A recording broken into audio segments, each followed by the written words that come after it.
Fala galera, estamos aqui de volta no canal com mais um vídeo educacional. Hoje nós estamos com o gestor de um fundo que está fora do radar aí da maioria das pessoas, é um fundo novo que vem entregando um desempenho muito bom. E nós vamos falar sobre a estratégia dele, o que é que ele usa como proteção, questão de concentração da carteira. Então aguarda aí após a vinheta que nós vamos explorar bem esse cara aqui.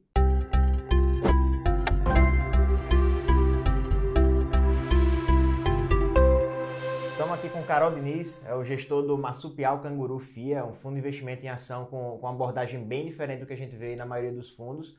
Então, Carol, aproveita o tempo aí para se apresentar para o pessoal, fala da tua formação, experiência profissional. Você, além de gestor de fundo, é um empreendedor nato, então a casa é sua. Obrigado pela oportunidade. Eu queria logo parabenizar o TC por preencher essa lacuna de mercado e facilitar a troca de experiência entre as pessoas físicas. Isso é muito importante, principalmente da gente, né, Felipe, fora do eixo. Sim.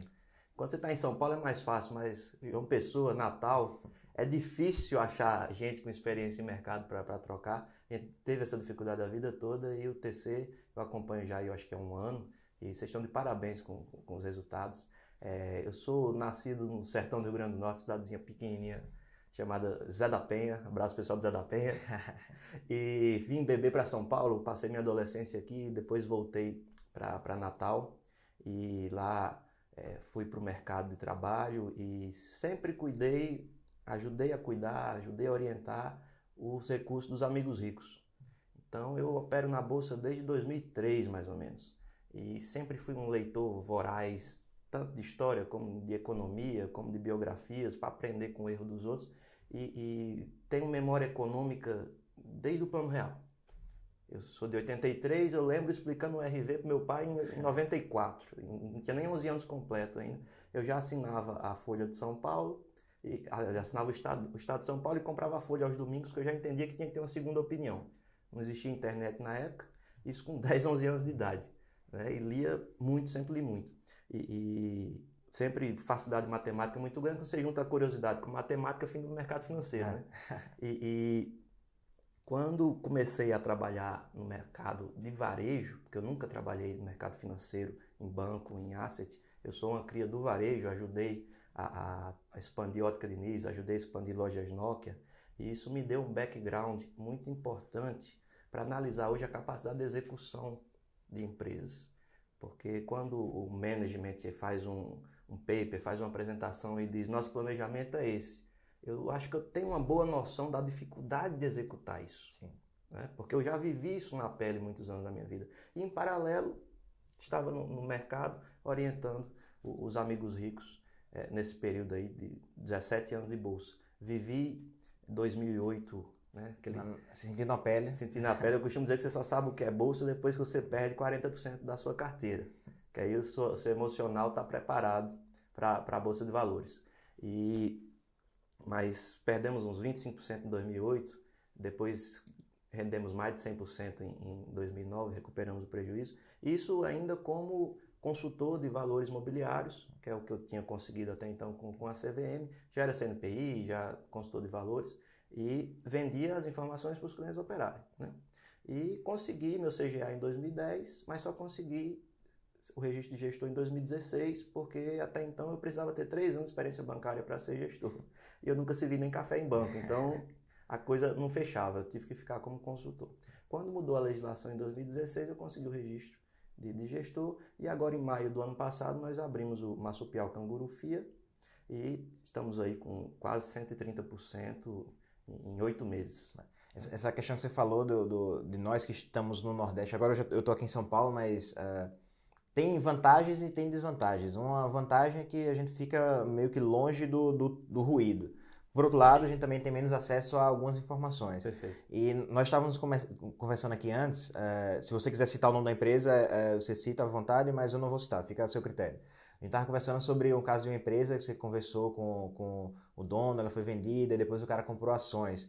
Então, muita gente aqui em São Paulo não comprou a ação dessa empresa porque achou que a empresa era ruim, que não fazia sentido, que ela ia quebrar. E esse cara que vendeu a empresa dele para essa empresa da Bolsa, ele foi lá e comprou ações, né? Então, você teve contato com um cara que estava sabendo de tudo que estava acontecendo e o cara comprou ações. E muita gente aqui em São Paulo não comprou. Então, É um caso raro, né? Porque foi feita uma aquisição no Nordeste. Sim. E a gente ter esse acesso. Diferente aqui de São Paulo, que tudo acontece aqui, né? Mas eu acho que a grande vantagem, como você disse, é estar longe do ruído. A gente acaba estando um pouco protegido do efeito manada. Isso é muito importante, principalmente em momentos de pânico como esse, que a gente está vendo essa semana, sim, vírus e tal, curto prazo, impacto no curto prazo, porque os grandes ganhos de longo prazo vêm de quem não foca no curto prazo.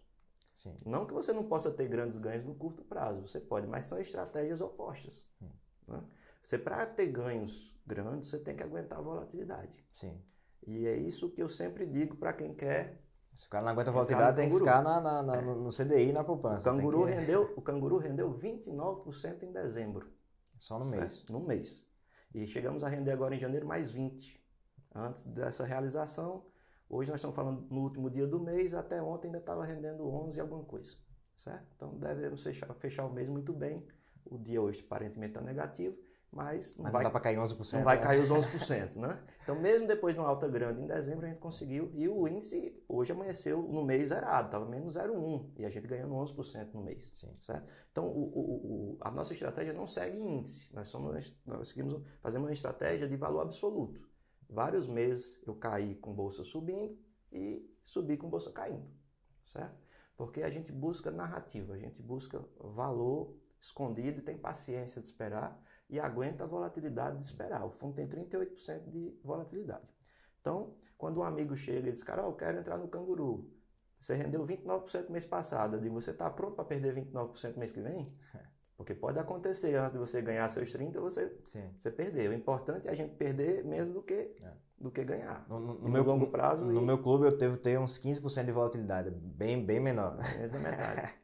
É muito, muito volátil, mas por outro lado você tem a oportunidade de alavancar muito mais nós tivemos um drawdown. Drawdown é a perca máxima de um topo até um piso no histórico de um fundo. De 22% em agosto, por exemplo.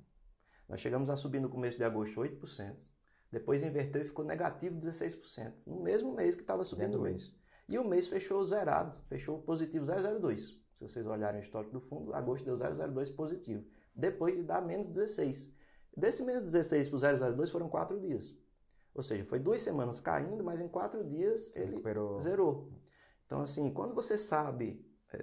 Eu não gosto muito de citar a frase do Warren Buffett, porque o Warren Buffett ele vive num mundo completamente diferente do nosso. A escala dele, Estados Unidos, a informação que ele tem é diferente. Mas algumas coisas a gente precisa citar. Ele diz que diversificação exagerada é para quem não sabe o que está comprando. Sim. Quem sabe o que está comprando não precisa diversificar, mas tem que aguentar. Aí um adendo meu, tem que aguentar a volatilidade. Ou aguentar a lapada, como a gente diz no Nordeste. Porque o curto prazo dá a pancada. O cara está vendendo por causa do vírus. Mas me diga, a Movida vai alugar menos carro por causa do vírus? A Fleury vai fazer menos exames laboratoriais por causa do vírus?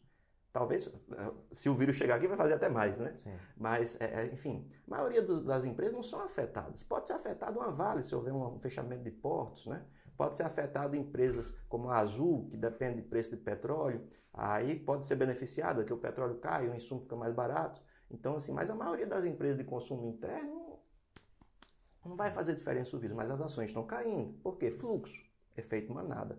Quando a gente está mais isolado é mais fácil, porque você não almoça, janta e toma café e sai para o bar tomar cerveja com gente que está dizendo estou vendendo, Sim. Isso assusta. Ou ao contrário, estou comprando, quando você já acha que já está tudo muito caro. Sim. Então é muito importante você estar convicto do que você está comprando se você quer ser um investidor de longo prazo. Existem as estratégias de curto prazo que não tem nada a ver com isso, mas o canguru opera na visão de médio e longo prazo. Eu faço as avaliações fundamentalistas, eu tenho o sentimento da experiência, né? Do mercado, se o mercado está enxergando aquele papel ou não está, porque às vezes você enxerga uma oportunidade, o mercado demora 1 ano para ver o que você viu. Sim. E você passa 1 ano sem ganhar dinheiro. Você podia ter comprado outro papel que já tinha subido. Mas quando o mercado enxerga, você sobe 30% no mês. Você já estava lá posicionado, só esperando. Já estava posicionado esperando. Então eu costumo dizer que não dá para dar tiro de metralhadora, tem que dar tiro de fuzil. Sim. Esperar, tem que ser sniper. Né? E só que isso demanda paciência. Demanda muita paciência. Tem que ter estômago, tem que ter sangue frio para a coisa, né? Para a coisa fluir sem se assustar. Porque se vendeu no susto, historicamente, se você analisar, se você separar meia dúzia dos melhores pregões do ano, normalmente eles concentram 70% do ganho do ano, quando você faz uma carteira normal de ações líquidas. E você pode pegar qualquer histórico de SP500 e Bovespa. Então, se você estiver fora do pregão nessa meia dúzia de dias do ano, você não vai conseguir ter uma boa rentabilidade. Então, se você fica saindo, entrando, você vai perder esses dias. Você perde esses dias. Então, assim, porque caiu 5%, eu vou vender porque eu não aguento perder mais 10%. Mas quando recuperar, vai recuperar 3, 4, você só vai voltar depois dessa subida. Aí o cara volta depois da subida. Ele vende lá embaixo e compra lá em cima. Isso, então já perdeu. E quebra. Tem uma perda definitiva aí, certo? Então, se você está comprado num papel que está barato, você acha que está barato, tem perspectiva do lucro subir, Bolsa de Valores é lucro, não é notícia. Só é notícia se a notícia afetar o lucro. Então, se o lucro sobe, o papel vai subir. Ele só não vai subir se ele já tiver subido. Tem que entender o ciclo, certo? Se ele tende a continuar subindo, o papel tende a continuar subindo. Por mais que no curto prazo haja as correções que são normais. Correção no mercado, principalmente bull market, de 10, 15, até 20% é dentro do normal, por mais que doa. Dói muito, mas é dentro do normal e é super saudável. O Bovespa cai 10%, papel cai 15%, papel cai 20%, papel cai 5%. Encoraja quem não entrou ainda a entrar. Quem não estava sem coragem de entrar, porque estava tudo muito caro, perdeu o bonde, né? Aproveita e entra e vai reciclando. Falando nessa questão de ciclo, você tem uma abordagem que é meio de ciclo, só que um ciclo mais de fundamento da empresa. Você olha a empresa como um ciclo de um turnaround, até que a empresa pode virar uma empresa de crescimento, uma empresa de valor. Eu costumo classificar as oportunidades em 5 tipos principais. Existem os subtipos, mas acho que esses 5 já compreendem 90% dos casos. Partindo do básico, que é valor, né? Valor, é difícil fugir dos termos em inglês. Tentar comprar R$1 por 70 centavos, né? Analisar balanço. Quem quer ganhar dinheiro com bolsa de longo prazo tem que estudar contabilidade. Porque para você entender, tem que entender balanço, entender DRE, saber o que está sendo... Aproveitando isso, fazendo a propaganda, nós temos no TC School quase um livro de contabilidade gratuito. Então, acesse o TC School, o link está aí na descrição. Vocês vão ter muita coisa de contabilidade de graça e uma contabilidade que é voltada para o investidor. Então, não percam tempo. Escuta o cara que está ganhando um monte de dinheiro aí. Se você não sabe, por exemplo, a dinâmica da depreciação, não se atreva a investir na bolsa para longo prazo, certo? Compra Bova11, compra índice, vai para um fundo, terceiriza, certo? Não vai seguir a dica de amigo, de parente, que uma hora que cair, você vai perder o seu lucro e muito mais. Tome muito cuidado, porque na hora tá tudo bem, tudo bem, mas uma hora cai. Numa virada o cara não sabe o que fazer. Ele não sabe o que fazer. Então compra a Bova11, você vai ganhar a média, vai ganhar muito mais do que o CDI, o cenário macro é de alta nos próximos 2, 3 anos, você vai ganhar o dobro, o triplo do CDI comprando Bova11. Vai tomar mais risco para quê se você não sabe o que está fazendo? Né? Mas estude, entenda o que é depreciação, entenda o que é ciclo de caixa. O que é importante é o dinheiro que sobra no final do ano para a empresa, no final do trimestre. É isso que importa no final das contas. Certo? Sim. Como hoje você tem um Enalta, por exemplo, vendendo uma commodity, valendo, na minha percepção hoje, 3 vezes o EBITDA de 2020. Tá de graça, certo? Tem investimento para fazer? Tem. Sempre que eu disser valendo, eu considero caixa líquido. Sim. Porque caixa líquido é dívida e dinheiro em caixa, você soma os dois. Se a empresa tiver mais dívida do que caixa, essa dívida líquida dela se soma no valor de mercado, a gente tem o valor empresarial, o valor da firma, o famoso EV. Sim. Né? Então, eu sempre considero o EV por EBITDA, que é a geração de caixa primária. No EBITDA está somado a depreciação. Mas aí você tem que entender também até que ponto certos investimentos não são recorrentes. Porque investimento que é recorrente continua sendo investimento na contabilidade, mas na prática é despesa. Porque se você gasta todo ano, todo trimestre, você tem que descontar da sua projeção de fluxo. Né? Mas uma empresa que gera, que vale hoje, tirando o caixa, 3 vezes o que gera de caixa, mesmo ela fazendo o seu investimento previsto aí anualmente com Atlanta e tudo mais, que em torno de 90 milhões de dólares aí nos próximos 12 meses, vai sobrar muito dinheiro e dólar alto. O dólar impacta a empresa de petróleo muito mais do que o barril. Pouca gente percebe isso quando vai falar de PetroRio, de Petrobras, de Enalta. O dólar, o câmbio do momento, porque na hora que ela recebe o pagamento, que tudo é exportado praticamente, ela recebe baseado no dólar do dia. Hoje você está considerando a Enalta uma empresa de valor, então? Você acha que ela está... Ela ainda está no nível de valor. PetroRio, por exemplo, ela começou ela antes era outra empresa, ela praticamente desapareceu como empresa e ressurgiu com outro formato, deixou de ser uma empresa que prospectava poços e arriscava ter petróleo ou não, e realmente não achou na Namíbia, não achou no Solimões. Eu acompanho PetroRio há 10 anos, e acompanho Enalta há uns 3 ou 4. E ela perdeu 90% do seu valor entre 2011 e 2012, aí na época que era HRT. E chegou a valer menos da metade do dinheiro que tinha em caixa sem ter R$1 de dívida, porque ficou a ver navios sem ter rumo, até que mudou de controlador e houve o turnaround. Né? Então, a estratégia de valor é comprar barato. Turnaround é aquela empresa que quase quebrou e consegue ressurgir. É uma Login, é uma PetroRio, é um próprio Magazine Luiza, que né, andou em 2015 a situação muito ruim e teve uma trajetória brilhante lá para cá. Quando você se recupera do turnaround, você vira valor, que você está barato. Sim. Quando você deixa de ser barato e está no preço, que eu vejo que hoje, por exemplo, está acontecendo com o JSL. Eu comecei a comprar JSL antes do fundo. O fundo é recente, o fundo é de maio, mas eu comecei a comprar JSL em outubro de 2018 a 4,40. Essa semana a JSL chegou a dar 36,60. Quando em janeiro de 2019, 3 meses depois que eu comecei a comprar a 4,40, ela deu perto de 9, ao invés de vender eu dobrei a mão. Então, meu médio está 7,30. Depois incorporamos no fundo, os clientes incorporaram essas ações no fundo. Então, eu estou com esses papéis há 1 ano e meio. Sim. Só que saiu de 4,40 para 36, eu não vendi um papel.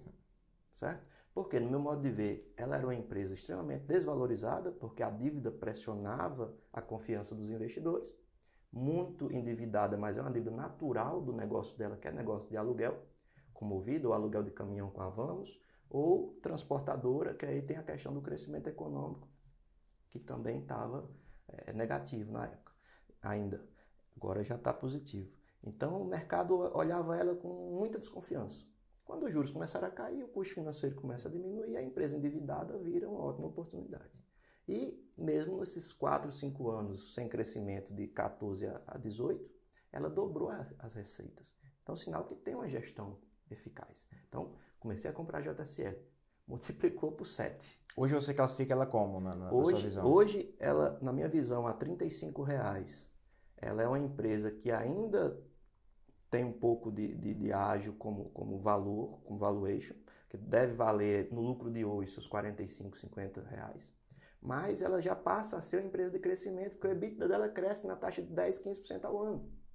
Certo? Então, na hora que você agrega esse crescimento, que é excepcional, e se você olhar o gráfico, é um reloginho, trimestre a trimestre, não tem nem sazonalidade. Sim. É uma escadinha impressionante. O Fundamentos, aquele site Fundamentos, está com uma ferramenta muito interessante. Se você olhar fluxo de caixa lá nos gráficos, ele mostra o EBITDA separado, o que é depreciação, e separado o que é EBIT, que é o EBITDA sem a depreciação. E é uma ferramenta simples para você entender como a empresa vem evoluindo. Sim. Então ela está deixando de ser uma empresa barata. Quando ela chegar aí nos seus R$45, ela está mais ou menos no preço, R$45, R$50, passa a ser uma empresa de crescimento. O que é empresa de crescimento? É o que uma Drogasil é hoje, é o que uma Cielo foi no passado, é o que o Magazine Luiza é hoje. Você compra que essa receita vai dobrar nos próximos 3, 4 anos. Você compra a expectativa de crescimento. Então você tem que ir refazendo os seus alvos conforme os balanços vão saindo. Sim. Né? E ajustando. Eu vou fazendo isso enquanto ela é valor, ela está mantendo o crescimento, o mercado começa a enxergar o valor que eu enxerguei lá atrás, começa a agregar isso a ela, e a gente vai atualizando.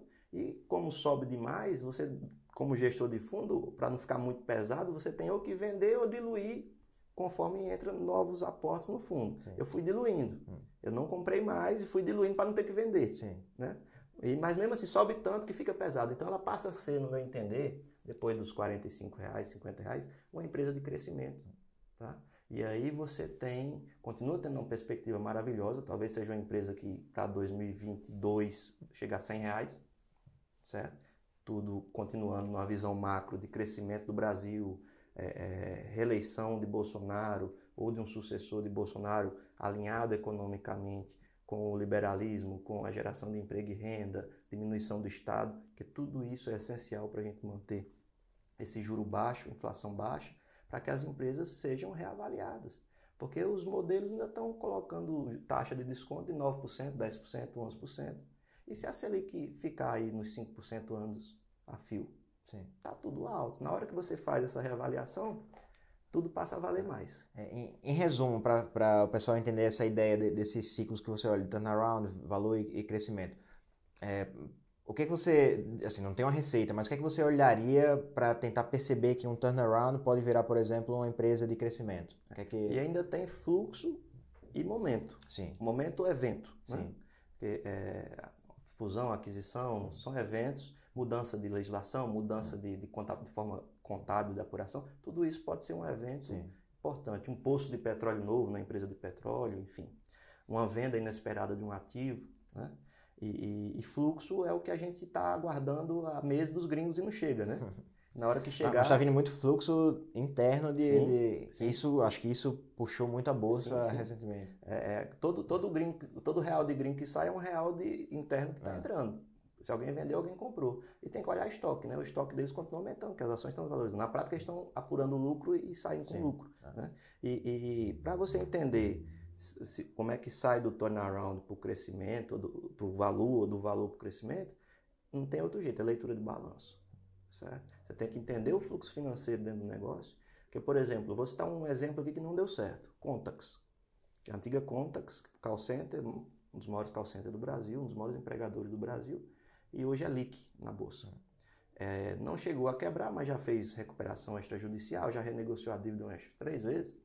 Está lá, mas faz 4 anos que não consegue aumentar a receita de um trimestre para outro, só cai. Certo? Então, no dia que ela conseguir aumentar a receita e o EBITDA dela, a geração de caixa, passar a ser positivo, ela está tão desvalorizada, não está valendo nada quase na Bolsa, que tudo que ela gera de lucro passa a ser valuation.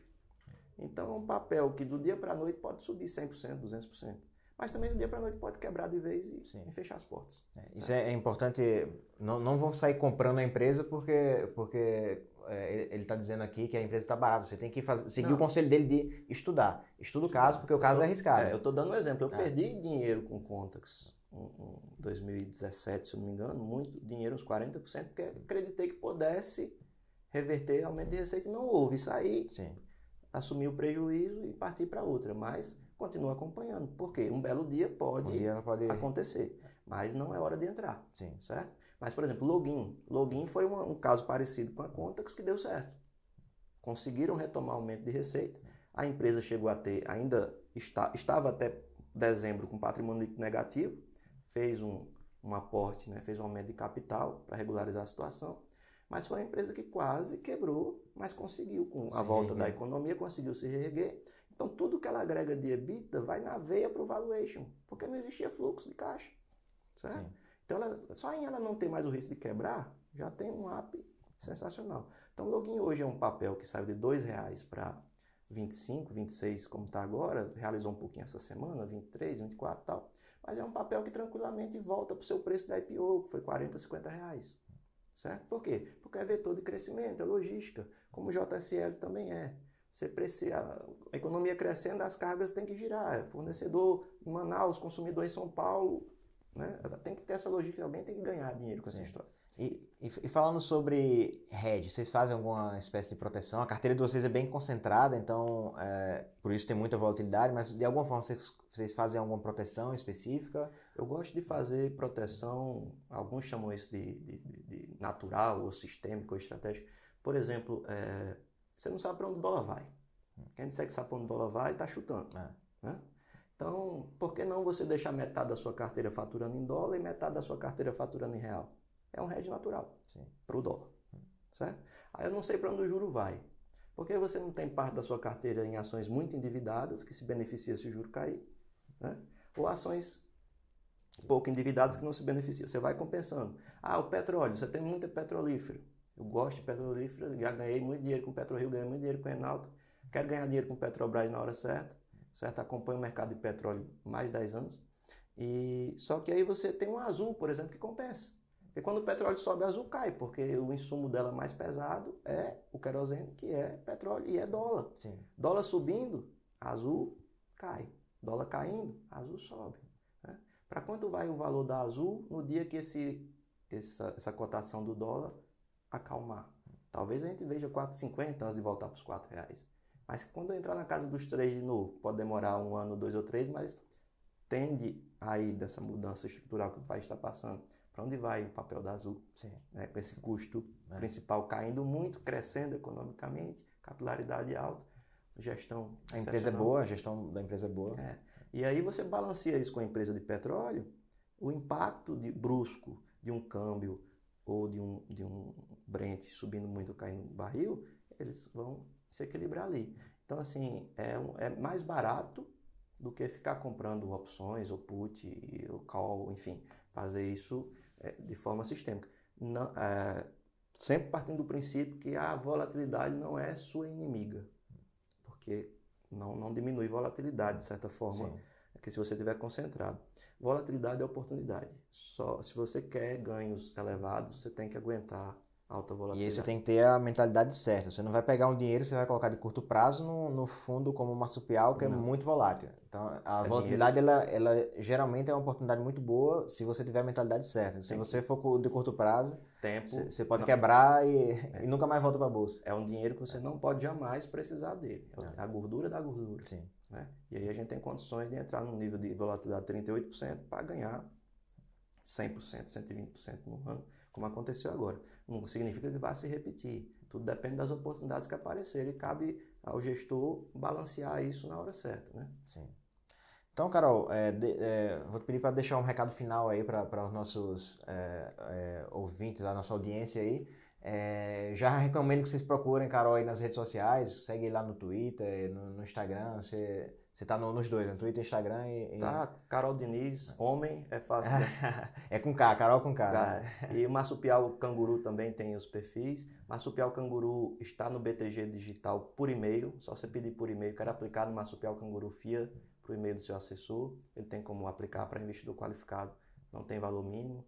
Taxa de performance 10% do QCD ou CDI, taxa de administração de 0,8%, um fundo diferente e buscando estratégias de valor absoluto fora do índice. Beleza. Então é isso aí, pessoal. Obrigado aí pela atenção, obrigado, Carol, aí por gastar seu tempo aqui falando com a gente. Isso é um prazer, estou sempre à disposição. É isso aí, pessoal. Deixa comentário aí com dúvidas que quiserem, eu passo para a Carol depois e deixa sugestão também para os próximos vídeos e compartilha aí com todo mundo. Deixa o like também. Valeu!